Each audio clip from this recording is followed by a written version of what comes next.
Not yet. How do I know when we are? Oh, Right there, Taba. We're live. All right, you guys. Welcome to the Panda Diet Podcast. Is that what we're calling this? The Panda Diet Podcast? Cool. This is Pete. I'm Ava. And we're really pumped that you're finding us. Right? Absolutely. I don't know. Okay, we're really pumped. Okay, we're excited. And if comment below, like how you're finding us, how you're hearing about us. Is it through your friends with us on Facebook? You follow us on Instagram. Somebody shared one of our posts and you got connected that way, or maybe we're in a meetup group together because we're in a couple different other groups and platforms on different other platforms. So I'm curious to how people are hearing and finding us, and comment below. That's really, really cool.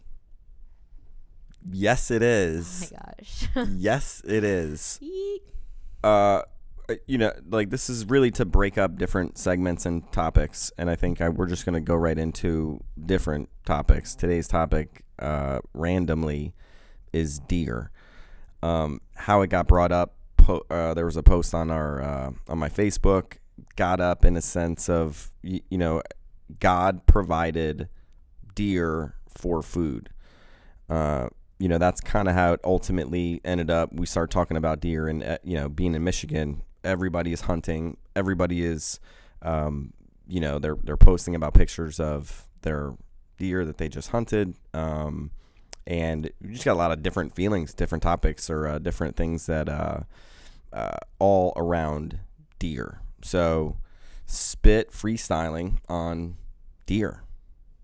By the way, we are sitting in somebody's house right now, and this is an actual picture that you took of this crazy, what was this, like a fireplace? I don't know. Tell people what that is. I came across this lady and sold insurance at a brief period for about a year and a half, sold final expense insurance, came across this lady's beautiful, beautiful home, huge, but then had this extra guest house in the back, and she was really proud. wanted me to see it, and then so we walk into the back of this this guest house, and up on these walls were these huge, there are obviously these animals, and they're from different countries, and you may know some of them. They're not all from the United States, so her husband was like a trophy hunter, would go out to different countries or places to hunt these animals. And one of the things they teach you in insurance or whatever, you always agree with the people. So in my sense, I'm just, oh wow, I was fascinated by, I've never seen anything like it though, the amount of animals that were in this wall, and this is just one side of it. Like the whole room was filled with, animals. I want to say probably over 50 of them. And it was just pretty incredible to see. But I was just, wow, I couldn't believe it. And at the time, I really didn't think anything of it. And then going actually back through photos just today, came across it and was like, wow, this is a perfect fit or perfect background for what we're talking about. And a lot of people have different opinions on, hanging it. Even our neighbor, in fact, made a comment about, thinking that it's okay, or believing, again, everyone has their own opinions and beliefs, but thinking it's okay to hang, an animal's head or antlers on the wall. And the reason behind it is to appreciate God's beauty, and I find that like, really, really backwards in a sense. There's different ways to shoot it. And here's another one. Another photo came across as far as shooting and beauty. It was pretty cool. It said, real men, I'm talking about real men.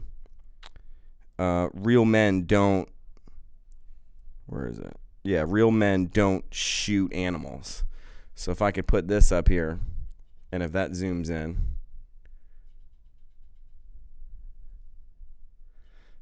Is that having a hard time? There it is. This is how real men shoot animals.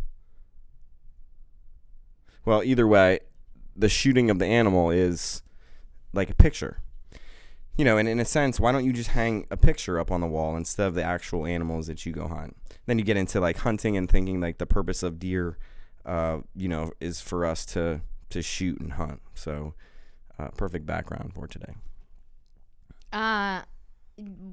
Some of you may know, and probably most of you don't know, but I'm from San Diego, and growing up in California, in Southern California, there wasn't a lot of hunting going around. I never remember people taking a whole day or week off for, you know, deer opening hunting season, whatever. So living here the last, you know, over a decade, you really I understood like there's a whole different world out there of people that hunt, right? Like that. I didn't grow up in that. And so, knowing that, so people in all different parts of everywhere, we think differently when it comes to this. So, but since then, I have been seeing, like, especially in the month of November, and we'll see it in December as well, you see so many pictures across your social media feeds of people taking pictures with their dead deer. All right. Like there's like it's them saying how excited and what the thrill and the rush of killing their very first animal was, or how exciting that this was to spend time with their son, and what a great bonding experience. And it's, you know, you're seeing some of them are massive animals with the beautiful antlers and a gorgeous animal. And you're just like, oh my gosh, like it's very confusing, and trying to very much try to wrap my head around why anybody would be so excited and thrilled to kill one of these animals. Like it's, you know, and I'm trying because, you know, I'm going along this journey, and I realize that, man, people have the argument, well, I'm providing and hunting for my family. This meat's going to provide X amount of meals, or, you know, this animal provides for my family. Okay. And I understand. Okay. I'm trying to, okay, if that's your take on it, but still, what's the thrill of having posing with a dead animal and disrespect? I find it disrespectful to the animal. If you really do respect the animal, and it's really about doing, you know, this providing for your family, and that you pick the right type of deer and blah blah blah blah, but what's there's really no respect in that process to me. Killing is the most disrespectful thing that a human can do. It's, you know, to kill anything, you know, one of God's creatures, like, it is just disrespectful to do, and then to celebrate it, and to you know, I guess post about it, to, I don't know, I really don't know, I find it really backwards. And then you start to get into like, and this is, you know, a couple days after Thanksgiving, so I don't know if we wanted to share we had a lot of opinions about Thanksgiving, and like seeing it, our first completely vegan, plant-based Thanksgiving that we had here, which was phenomenal. But you know, just seeing all the people post about you know, the dead food, dead turkey, and celebrating, like being thankful for life and friends and happiness. It's when you think about it, it's really backwards. And I think just most people are confused, haven't really put it together, haven't thought about it. And they continue to justify or find different things to justify what we're doing, and that makes it okay. And then you talked about like compartmentalizing like different ideas and different things, like not thinking about the whole process of what's really happening from start to finish. You know, when it comes to eating our food and what's on our plate.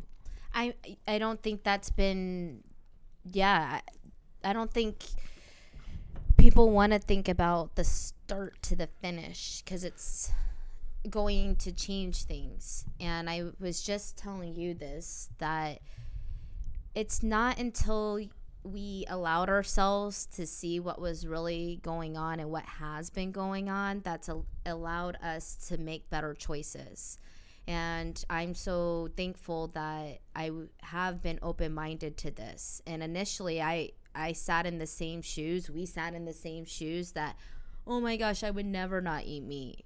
What would life without bacon be? You know, like we had those same exact things. Like, these are just animals. They're just farm animals. Like, who cares? And I thought the same exact thing. Like, this journey starts, people come into it at different ways, and different things that matter to them and things that they're interested in.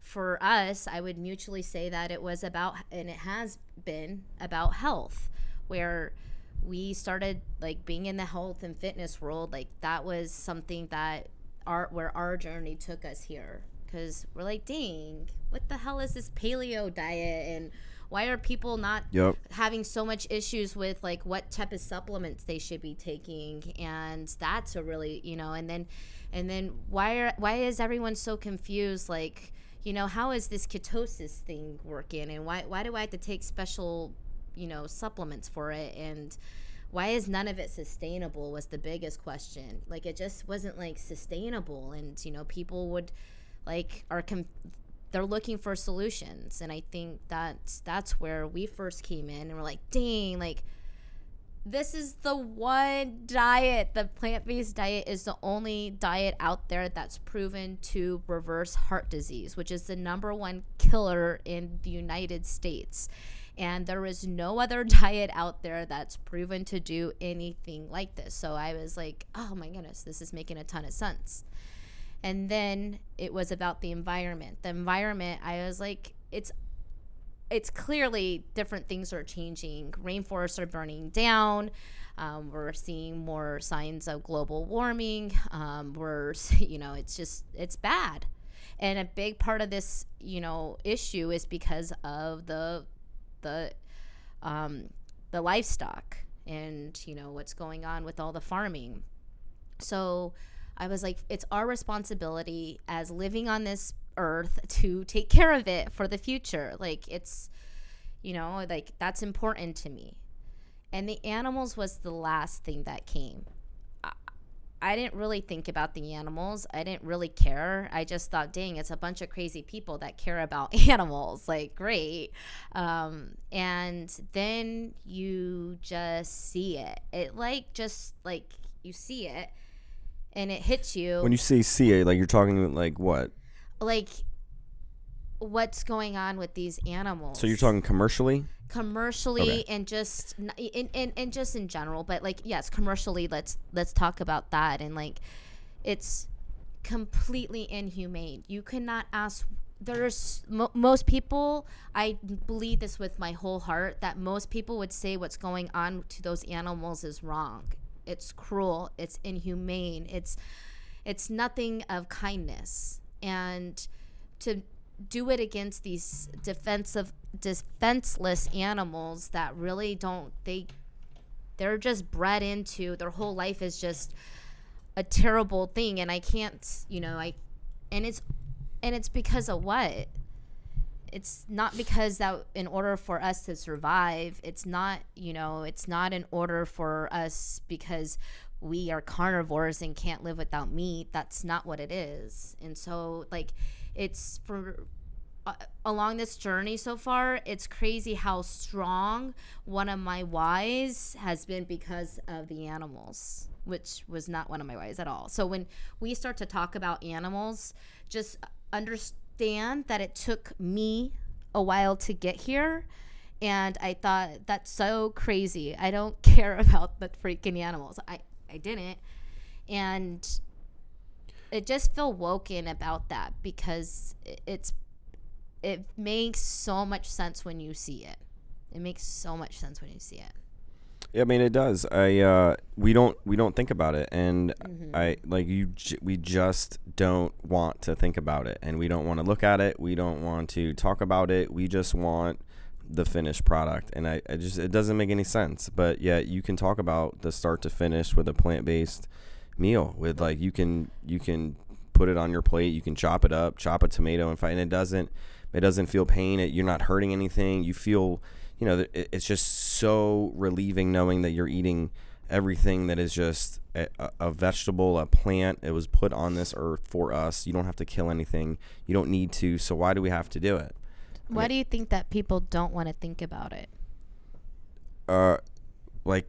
Because it's terrible. I mean, think like, why would you think it's okay to kill an animal so that you can eat it? Like, because it's delicious? Like, you do it for the taste. Like, that's really it, because you don't need it for survival. Like, you don't need to.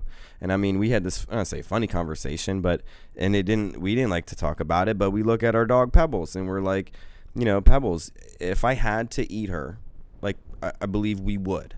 Like, if we were starving and then I go back to like, well, she can hunt. Like, instinctually, she can hunt and like, be good for us in a I guess a famine or something. So we're like, if we needed to, have and that in survival mode. But none of us, if you're coming across this, you definitely have internet and your computer. You're probably on your, iPhone or whatever. So you have money. Like, you have enough money to eat foods that you don't have to harm anyone or anything to get it. It's simple. Super simple. I agree. Done.